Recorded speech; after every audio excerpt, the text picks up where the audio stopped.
Siya pong Officer in Charge and Executive Director ng Lung Center of the Philippines. Walang iba kundi si Doc Profre na Dr. Jubert Benedicto. Magandang umaga po sa inyo. Magandang umaga po sa lahat. Magandang umaga po ulit sa pag-imbita sa inyong programa. Magandang umaga sa lahat ng taga-subaybay. Nako, thank you, Doc. Kasi nitong November, Lung Cancer Awareness Month. Yeah. Oo. So medyo na-late ng konti but it's never too late, no? Kasi itong sakit na lung cancer nga po, sabi nga natin kanina, dumarami ang mga nagkakaroon nito. Doc, pwede ba malaman pang ilan ang lung cancer sa insidente ng, sa cases and also deaths pagdating sa compared to other forms of cancer? Masasabi po natin na in terms of cases, nandyan yan parati sa top 3. So siguro po overall, lalo na po sa Pilipinas, number 1 pa rin sa incidence yung breast cancer. Okay. Tapos naglalaro-laro lang po yan, colonic cancer tsaka lung cancer. Pero as what you mentioned, Ninya, sa number of deaths o yung mortality attributable sa cancer, number 1 ang lung cancer doon. Number 1 siya. Number 1. Biruin mo, Oo. hindi pala breast cancer, hindi Hindi pala colon, colon. hindi Lung ano pa isa, cancer. cervical. Oo. But it's Lung lung cancer pala, number diba? 1. Pero ano yan Doc? Ano yan? Sa lifestyle ba ng Pinoy? Kasi kumbaga, pag tinignan mo, or globally ganun talaga? Or specifically para sa Pilipinas? Ang nakaka-bother po kasi pag sinabi nating lung cancer, tandaan po natin kasi isa sa pinaka-importanting organ yun na apektuhan. So yung ating organ sa paghinga, which is primarily yung baga natin or yung lungs. So you can just imagine, pag naapektuhan po yung daanan ng hangin natin or yung mismong baga natin, marami na po siya talagang kaakibat kaagad na maaring maramdaman ng pasyente. At ang downside pa rin to it, na-mention nyo, baka sa Pilipinas lang, kasi nakikita po namin, late po na nagpapakonsulta ang mga individual na apektado po ng ganitong sakit. So unfortunately, pag nakikita po namin, madalas po siguro 60 to 70% late na po yung cases. We are talking about advanced na po yung stages ng malignancy nila. So yun po yung nasasabi nyo siguro stage 3 or stage 4, mga kalat na po yung kaso. Ganun. Pero ano ito, Doc, no? May isa ako, personally kakilala ko. Anong nangyari noon is parang February na pao siya. Ano siya? I mean, active siya. Nagko-coach pa nga siya sa volleyball. As in, athletic, ganon. Although nasa advanced age, nasa 60 na. Pero sabi mga ilang years, mga 10 years, tumigil siya sa pag-yoyosi. Then pagdating ng February, ay namaos siya. So, mula sa province, umuwi siya dito. Nagpa-check siya. Hindi na siya nakabalik sa probinsya. As in, na-confine siya. Nalaman na may cancer siya. Sabi siya lang, eventually, by the time na mga May, namatay siya. Ganun Ang kabilis. bilis. Yes, ganun kabilis. Ganun Ilang kabilis. months yun? Ilang months? February, March, April, May. 4 months? Yes. Ang bilis na sabi ko nga sa inyo. Ano siya, hindi mo sabihin na walang ginagawa. Hindi. I mean, nagtuturo, nagko-coach. Na? Athletic. Athletic? Athletic siya. Nagyoyosi Pero ba siya? tumigil siya. Mga 10 years or more, tumigil na siya. May mga nagsasabi, yun nga, Doc. Unahin ko muna. Bakit ganun kabilis ba? Depende po kasi kung ano pong naapektuhan mismo sa daanan ng hangin or baga. Tulad po dun sa kaibigan nyo, ang hinala ko po, primarily naapektuhan po talaga yung daanan ng hangin. Kaya may pamamaos or yung cause po ng pamamaos, maari yung isang bukol lumalaki pero hindi nagpapapansin until po na naipit na yung nerve na siyang dahilan po sa ating boses. Kaya madalas ang sasabihin ng isang pasyente na mamaos or tumitinis or nagkakaiba po ang kalidad ng boses nila, hindi bumabalik sa dati. So parang persistent lang po siya, tapos dinidismiss lang nila na pamamaos. So dapat po nating tandaan, may mga ganun po talagang kaso dahil po naipit yung nerve po na siyang dahilan kung ba't gumagalaw yung vocal cord natin. Kung yun po ang dahilan na ikamamaos, medyo advanced na po yun, sir. Ganun po. Ito pa, Doc, partner niya, no? Ito, gusto ko wala kong fact talaga to. May nagsasabi, di ba yun nga, tumigil siya. Opo. marami ka na maririnig na ganyan sinasabi, naku, nakasama pa yung pagtigil. Dapat hindi na siya Or, tumigil. Yan, totoo yun. ayoko May to ganun sabihin nga, eh. kasi hindi encouraging. Oo, Hindi pero- na lang siya titigil, total mamamatay rin naman siya. Ilang diba? beses ko na narinig yun. Diba? Totoo yun eh. O, yung mga Maririnig YOLO. mo eh. Oo. Hindi mo alam kung totoo ba na pag tumigil, mas lalo pa daw. Kasi may parang withdrawal or Oo. ano ba yun? Magkaiba po kasi yon. So, napapakita na po sa lahat po ng researches na ang paninigarilyo ang top cause ng cancer. So, be it lung cancer or iba pa hong klaseng cancer. So, definitely po, ang line of thinking natin is pag titigil ka ng paninigarilyo, yung risk mo sa lung cancer dapat unti-unti din siyang bababa.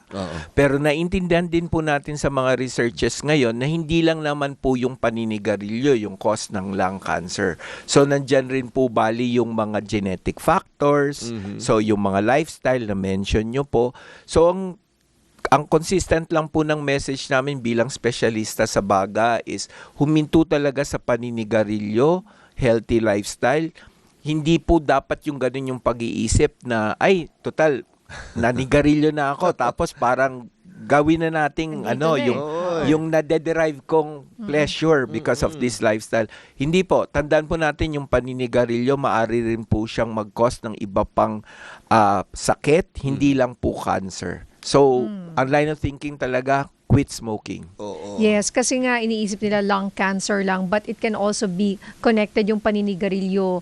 'Di ba sa mga ugat-ugat din, pwede Opo. rin yan sa diabetes. Ano po ba iba pa? Kasi isipin mo, hindi ka nga magkaka-lung cancer, magda-dialysis ka naman, maatake ka naman sa puso. Sa puso. Tama po yun. Ma-stroke ka naman. Kaya Gusto Tama mo po yun. ma-stroke, ma-paralyze, 'di ba, Dok? So marami pa ho, yung paninigarilyo, nakita rin na yan ay associated sa increasing risk ng tuberculosis. It makes you more susceptible to TB. So ang dami pa hong kaakibat na mga masasamang epekto sa paninigarilyo, hindi lang po siya cancer.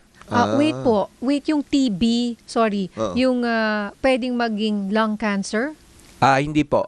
Yung paninigarilyo, risk factor siya na mas mas maraming nagkakaroon ng TB among smokers kumpara sa non-smokers. Okay, Opo. so even if ang TB ay bacterial Infectious. and viral. Opo. Mycobacterium. Opo. Paano po 'yon? Bakit? Mas susceptible ka kasi the fact na yung paninigarilyo, mas nadadown yung iyong defense mechanism ng baga sa pag-handle ng infection, tsaka yung immune system mo mismo ang naapektuhan. So, kunyari, magtabi po ang isang smoker tsaka non-smoker, pareho tayo na-expose sa TB bacteria, di hamak na mas gustong-gusto ng TB bacteria manirahan sa isang ganong environment kasi hindi siya natataboy ng defense mechanism ng baga.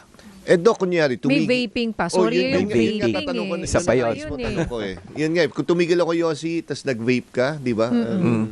Isa po talagang myth yun. Kasi ang takbo naman po ng isip ng iba, teka, kaysa sa manigarilyo ko, mas less yung dangers po ng vaping. Tapos magandang ito yung paraan or ito yung method sa paghinto sa paninigarilyo. Doon na lang ako sa less ang dangers bago po ako tuloy ang huminto. Dumadami na po ang pag-aaral na marami pong chemicals sa vape associated po sa cancer development. Ayun. So, ganun din. Oo. Ganun din po. Opo, and what about second-hand smoke? What about may third-hand Hand smoke. smoke? Oo. Kasi kung kunyari, sabihin na natin, wala kang pakialam sa sarili mo dahil sabi mo nga, Dok, gusto kong sumaya you only live once. What about your loved ones? Opo. Dumadami na po ang pag-aaral na maski ang second-hand smoke ay malaki po ang association sa cancer. Tandaan mo natin, ano yung second-hand smoke? Di po ba yan yung upos lang ng sigarilyo, umuusok, nadadaan na ng iba, nalalanghap. Pero tandaan po natin, ang nawala po kasi doon, in a way, pag hinihit-hit po kasi ng isa yung sigarilyo, kahit papano, yung defense mechanism ng baga, it makes it less likely na mas dangerous siya. Kasi di po ba na-filter kahit papano ng baga. Ang second-hand smoke, sa init ng sigarilyo, may lumalabas pong chemicals. So marami doon unfiltered. Tapos nalalanghap po ng ibang nandun lang sa environment na yon. Mas malala pa nga kasi unfiltered po Opo. eh. So marami na pong nakikitang pag-aaral dyan na kahit let's say nasa family ng mga smokers yung isang individual, nagkakaroon po siya ng cancer kahit sabihin mong wala naman siyang kinalaman, maganda naman ang lifestyle niya. Yung third hand smoke na na-mention ninyo, yun pa ho yung kailangan pa sigurong pag-aralan. Sa ngayon, irritant effect pa lang po yung association sa kanya. Pero nandun na rin po siguro yung pag-aaral na nadidiscover nila, maskin sa third hand smoke, marami na pong chemicals na nandyan na meron po talagang association with lung cancer Pero development. paano nakukuha Ano yung po yung third third hand? Yung third hand smoke, yung naiiwan mong amoy sa lugar. So, O, yung kunyari, kaya sa yung kotse furniture, mo, Kunyari, sa amoy damit. yun. sa furniture, Damit, sa di ba? damit. Oo. Tama po. Wala na yung smoker. Di po Oo. ba? Wala na yung smoker dun sa Amoy na amoy environment. mo. Oo. Wala na yung sigarilyo na upos. Di ba? Oo. Pero yung natitira po sa furniture, sa damit, sa environment Kunyari yung po per se. sasakyan. sa Tama sasakyan. kayo. Tama po. Alam mo, pagka nagyoyosip, Tama po. papasok Smoke yung mga driver, Oo. kaya amoy na amoy mo pa. Pero umalis Yun. na siya, di po ba? Wala Oo. nang... Pero pagpasok Yung pala mo, ang third hand. third hand po yun. Oo, So, pero talaga, may ako ganun din minsan pala yun, sumasakitan tiyan ko dyan kasi parang acidic kasi ako. Pag nalanghap ko yung third hand smoke, for example, sa kamay ng Oo. isang tao na kunyari, di ba?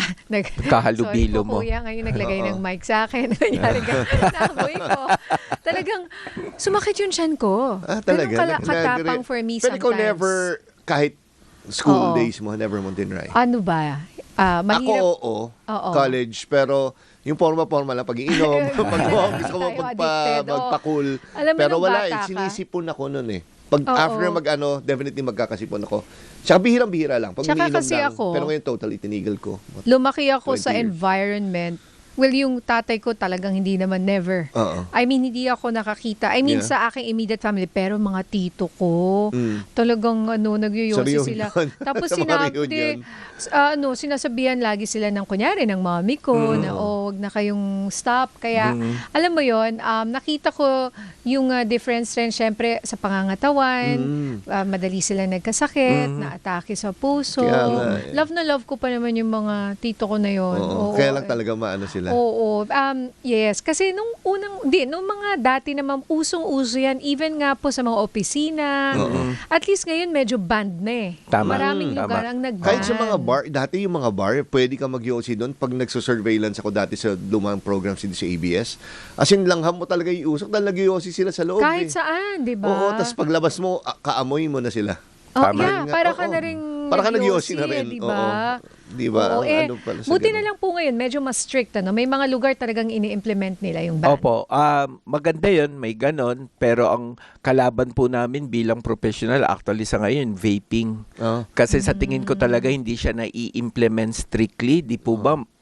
Aminin na natin, pag pumunta tayo sa mga vape shops, meron pa rin few meters away from a school. Oo. Dapat di po ba bawal ban po yun? Oo. Tapos yung talagang may mga cam-on sila, sorry merong mga online delivery ng vape. Meron. Tapos yun nga, delivered to your home straight. Hindi naman nila na-check kung sino yung nag-order, di ba? Tsaka yun nga eh. Magkano kaya kinikita dyan na... Kaya nga eh.